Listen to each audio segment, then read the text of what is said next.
Shalom, salam sejahtera bagi Bapak Ibu, Saudara-saudara, anak-anak yang dikasihi oleh Tuhan Yesus Kristus.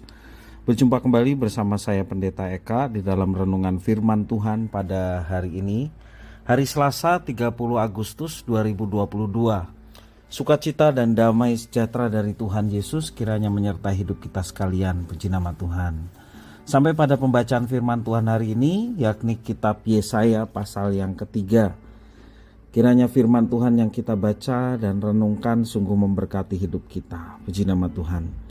Mari sebelum kita akan merenungkan bagian firman Tuhan, bacaan firman hari ini, mari kita akan berdoa.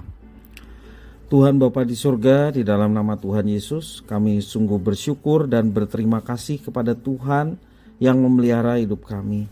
Terima kasih juga atas firman Tuhan yang menjadi penerang dalam hidup kami. Terima kasih Tuhan. Dan kami mau terus dekat dengan Tuhan, belajar firman Tuhan. Kau yang memampukan untuk kami dapat memahaminya.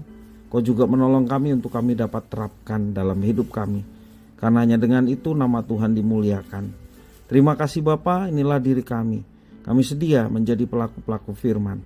Demi nama Tuhan Yesus kami berdoa. Haleluya. Amin. Saya akan membacakan firman Tuhan bacaan hari ini khusus di ayat 16 sampai pasal 4 ayat 1. Demikian firman Tuhan.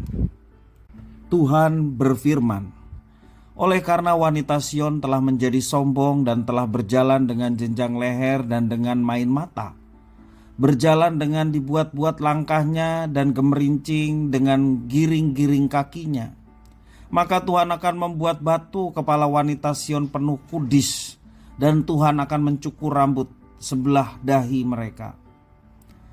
Pada waktu itu Tuhan akan menjauhkan segala perhiasan mereka, gelang-gelang kaki, jamang-jamang, dan bulan-bulanan, perhiasan-perhiasan telinga, pontoh-pontoh, dan kerudung-kerudung, perhiasan-perhiasan kepala, gelang-gelang rantai kaki, tali-tali pinggang, tempat-tempat wewangian dan jimat-jimat, cincin materai dan anting-anting hidung, pakaian-pakaian pesta, jubah-jubah, selendang-selendang dan pundi-pundi, cermin-cermin, baju-baju dari kain lenan, ikat-ikat kepala dan baju-baju luar.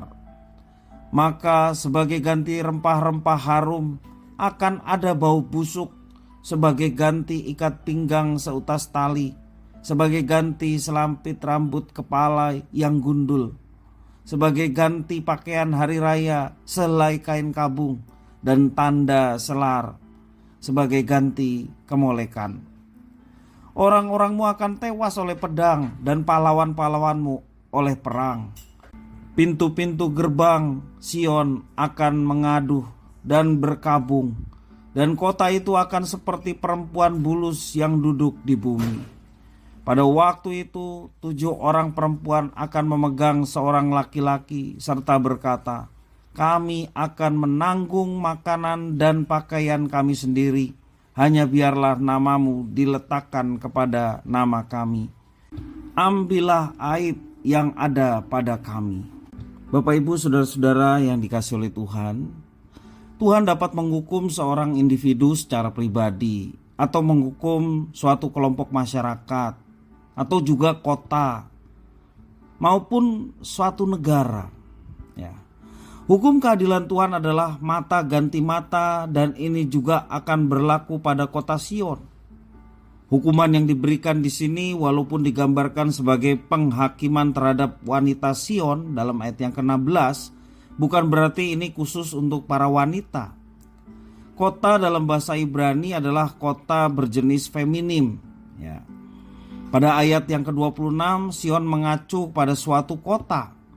Kota itu akan menjadi seperti perempuan bulus yang duduk di bumi. Dikatakan ayat 26 demikian.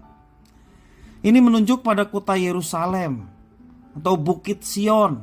Ya, di mana Bukit Sion ini berada di kota Yerusalem, dan biasanya menunjuk kepada pusat pemerintahan Allah.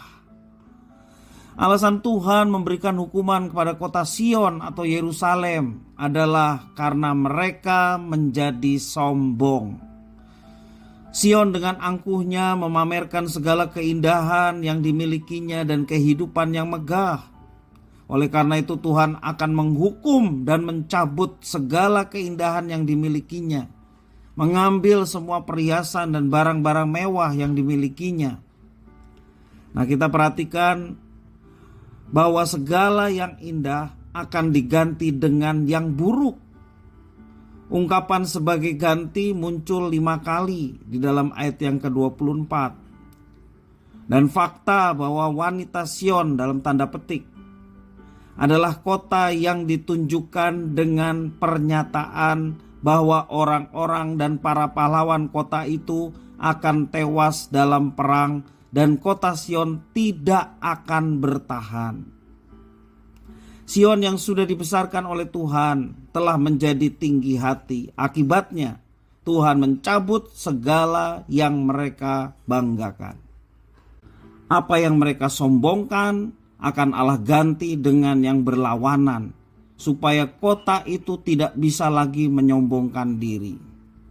Bapak Ibu, saudara-saudara yang dikasihi oleh Tuhan, kita perlu sekali untuk terus berdoa bagi kota di mana kita tinggal. Seperti kita tinggal di Semarang dengan segala penampilan dan pembawaan kota Semarang.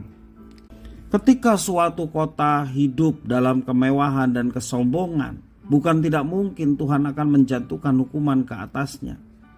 Juga mencabut segala yang baik dan menggantinya dengan yang buruk, seperti kota Sion, kota Yerusalem. Padahal di situ lambang kehadiran Allah ada di kota itu. Tapi ketika Tuhan murka terhadap kesombongan umatnya, maka Tuhan akan membalikkan segala apa yang ada dari kemewahan menjadi keburukan. Bapak Ibu Saudara, demikian juga secara pribadi, marilah kita hidup takut akan Tuhan. Segala sesuatu yang ada pada kita, apakah itu kepandaian kita, keilmuan yang kita miliki, harta, ataupun segala sesuatu fasilitas yang ada pada kita, semua itu kita harus berpikir bahwa itu pemberian Tuhan, itu yang dipercayakan Tuhan atas kita untuk kita kelola. Jangan sedikit pun sombong atas segala sesuatu yang ada pada kita. Marilah kalau kita diberikan kepandaian, keilmuan, bahkan yang melebihi dari orang lain, jangan biarkan itu menjadi kebanggaan kita sehingga kita merasa lebih baik, lebih hebat dari orang lain, dan kita akhirnya semena-mena terhadap orang lain. Tapi biarlah semuanya itu menjadikan kita semakin merendah. Seperti ada prinsip padi ya, semakin berisi semakin merunduk.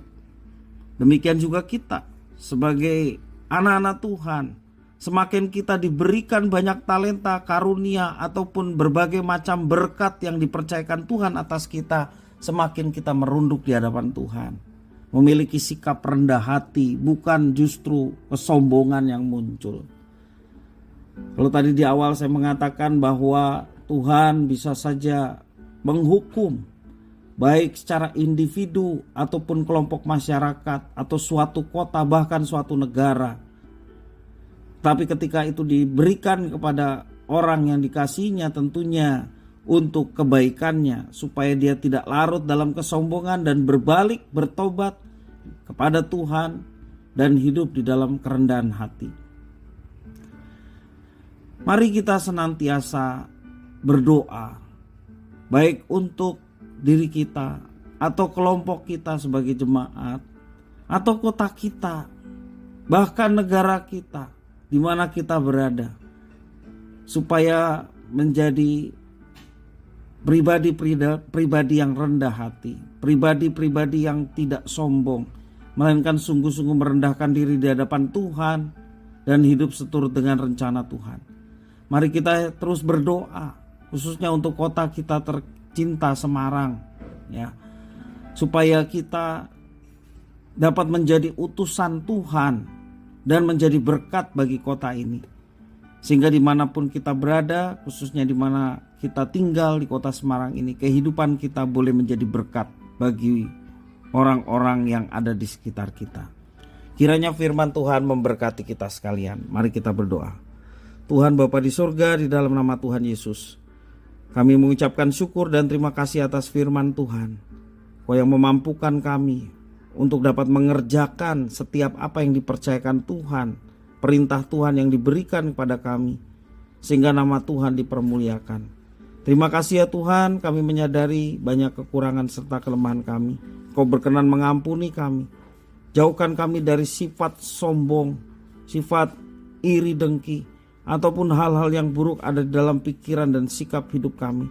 Tuhan, Engkau menjauhkan dan Tuhan menolong kami untuk mematikan semua sikap seperti itu, sehingga hidup kami terus belajar merendahkan diri di hadapan Tuhan, belajar menjadi hamba, supaya kami pun boleh menjadi berkat bagi orang lain, seperti Kristus menjadi berkat bagi dunia. Demikian kami pun sebagai pengikut Kristus menjadi berkat bagi dunia, sehingga sedapat mungkin banyak orang boleh mengenal Engkau, pribadi yang baik, agung, luar biasa di dalam Yesus Kristus. Terima kasih ya Bapa atas firman-Mu. Demi nama Tuhan Yesus kami berdoa. Haleluya. Amin.